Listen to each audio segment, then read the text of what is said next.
আমাকে মেরো না, মেরো না আমাকে, আমাকে ছেড়ে দাও। আমার ভাই আর মাকে দেখার মতো যে কেউ নেই। মা কালীর দিব্যি আমাকে ছেড়ে দাও।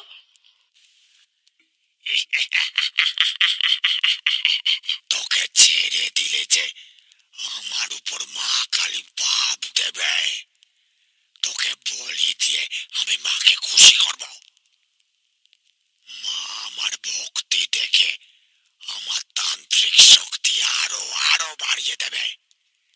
তোর ভাইকেও আমি বলি দিয়ে তোর কাছে পাঠিয়ে দেব।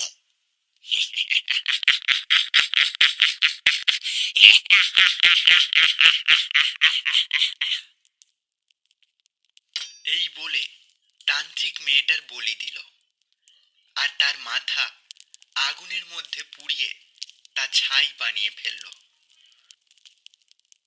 অফিস শেষ করে বাইরের বারান্দায় দাঁড়িয়ে আছে বিমল। এখনো সন্ধ্যা হয়নি, কিন্তু চারপাশের আবহাওয়া দেখে মনে হচ্ছে রাত 2টো কি 3টে বেজে গেছে। সেই সময় প্রবল বৃষ্টি, অথচ ঘড়িতে বাজে মাত্র সন্ধে 6টা। বেশ কিছুক্ষণ দাঁড়িয়ে থাকার পর বিমলের কলিগ তাপস বের হয়ে এলো ভিতর থেকে। তাদের দুজনের মধ্যে বেশ ভালো বন্ধুত্ব। বলছি বিমল বাবু, এ তো দেখি বৃষ্টি থামার কোনো নামই নিচ্ছে না। আজ মনে হচ্ছে পুরো তারাপীঠ ডুবিয়ে দেবে একদম। তাই তো দেখছি তাপস বাবু, ঘড়িতে সবেমাত্র সন্ধে 6টা 15, অথচ দেখুন চারপাশ দেখে মনে হচ্ছে রাত 2টো 3টে বেজে গেছে। তা বলছি কি তাপস বাবু, অনেকদিন হলো আমাদের প্রজাতান্ত্রিকের কাছে যাওয়া হয় না।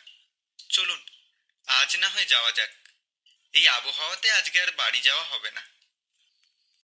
ঠিক বলেছেন, চলুন যাওয়া যাক।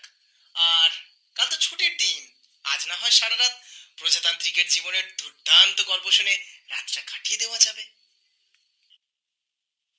এই বলে তাপস আর বিমল বৃষ্টিতে ভিজতে ভিজতে প্রজাতান্ত্রিকের বাড়িতে পৌঁছে যায়। দরজায় কড়া নাড়তেই প্রজাতান্ত্রিক এসে দরজা খোলে। বিমল আর তাপসকে দেখে খুব খুশি হয়। সাথে সাথে তার মেয়ে পূজাকে ডেকে বলে, কই রে পূজা, দেখ তোর দাদারা এসেছে। বলছি দাদা, তোমরা এসেছো ভালোই হলো। বৃষ্টি দেখে তেলে ভাজা করেছি, তোমরা বসো, এক্ষুনি মুড়ি দিয়ে মাখিয়ে দিচ্ছি। প্রজা কাকা, আজ কিন্তু সারা রাত আপনার গল্প শুনেই কাটিয়ে দেব। ঠিক আছে, তা শুনবি না হয়, কিন্তু আমার যে এক বিশেষ কাজে তারাপীঠে কালীমার মন্দিরে যাওয়ার দরকার ছিল। এই আবহাওয়াতে কেমন করে যাব সেটাই বুঝতে পারছি না। সে কি, আজ তারাপীঠে আপনার কোনো যজ্ঞ আছে নাকি? হ্যাঁ রে, আজ তো অমাবস্যার রাত। আজকে একটা বিশেষ পূজা করতে হবে মা কালীর। মা কালীর সাহায্যে পাশের গ্রামের এক দুষ্টু তান্ত্রিককে জব্দ করতে হবে আজই। তা না হলে সেই দুষ্টু তান্ত্রিক গ্রামবাসীর বেঁচে থাকা দুর্বিষহ করে তুলবে।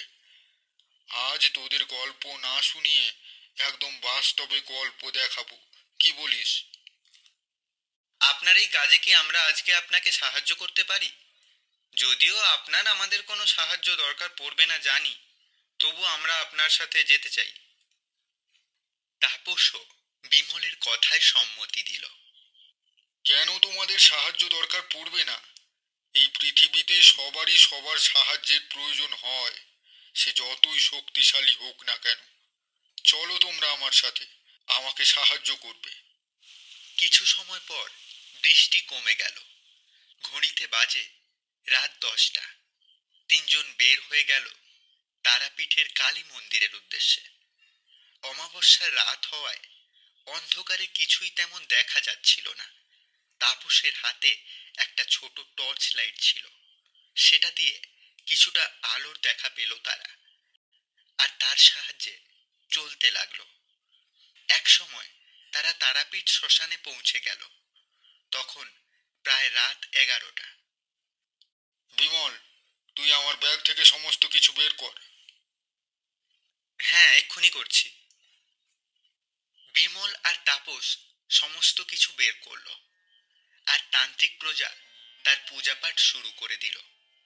বিমল আর তাপসও প্রজার সাথে সেই পুজোতে অংশগ্রহণ করল।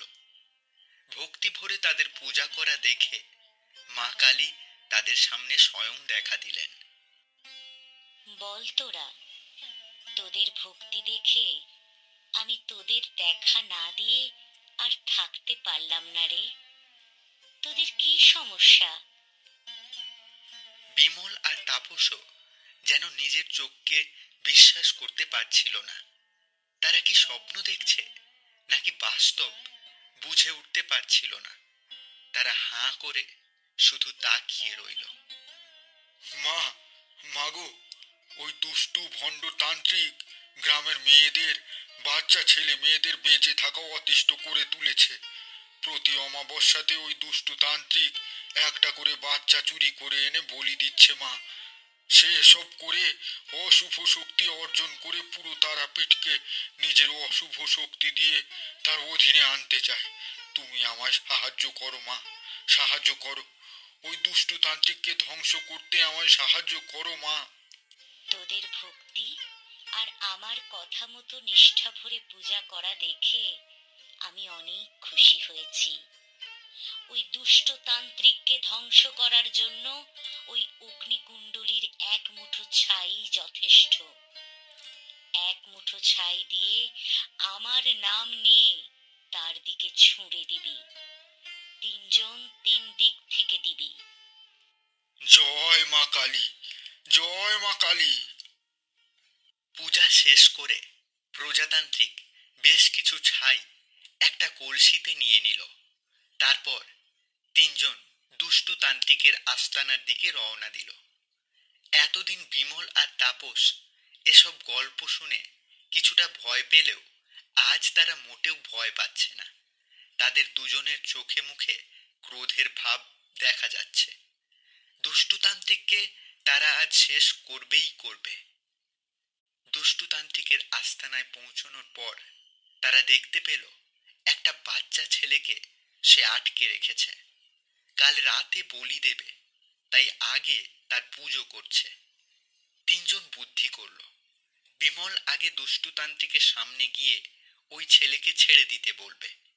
এর মধ্যে তাপস পিছনের দিকে যাবে আর প্রজাতান্ত্রিক বাম দিকে।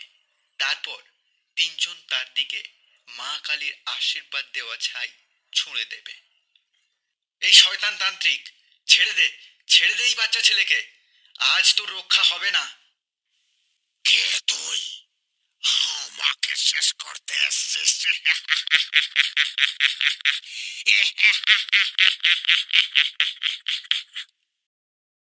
তখনই প্রজাতান্ত্রিক তার দিকে ছাই ছুঁড়ে দিল। সাথে সাথে তাপস আর বিমলও ছাই ছুঁড়ে দিল। সঙ্গে সঙ্গে দুষ্টুতান্ত্রিকের শরীরে আগুন জ্বলে উঠল আর সে ধ্বংস হয়ে গেল।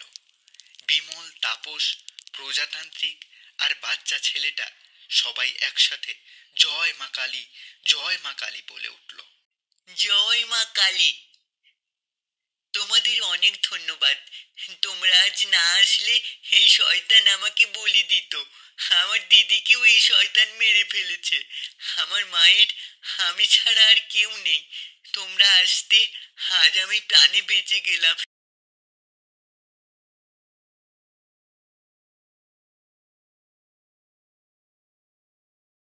কেঁদো না, আজ থেকে আর কোনো ভয় নেই।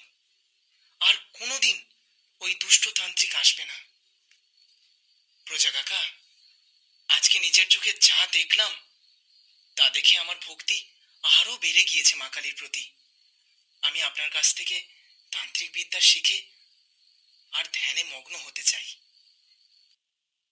আমিও তাই চাই। আমাকে আপনি আপনার শিষ্য হিসেবে গ্রহণ করুন। ঠিক আছে, আমি তোমাদের সমস্ত কিছু শিখিয়ে দেব। তোমাদের ভক্তি আর সাহস দেখে আমিও তোমাদের উপর সন্তুষ্ট। তারপর তারা বাড়ি ফিরে গেল। দুষ্টতান্ত্রিককে কেমন করে ধ্বংস করলো তা পুরো গ্রামে ছড়িয়ে পড়ল। সবাই অনেক স্বস্তিতে এখন বসবাস করছে।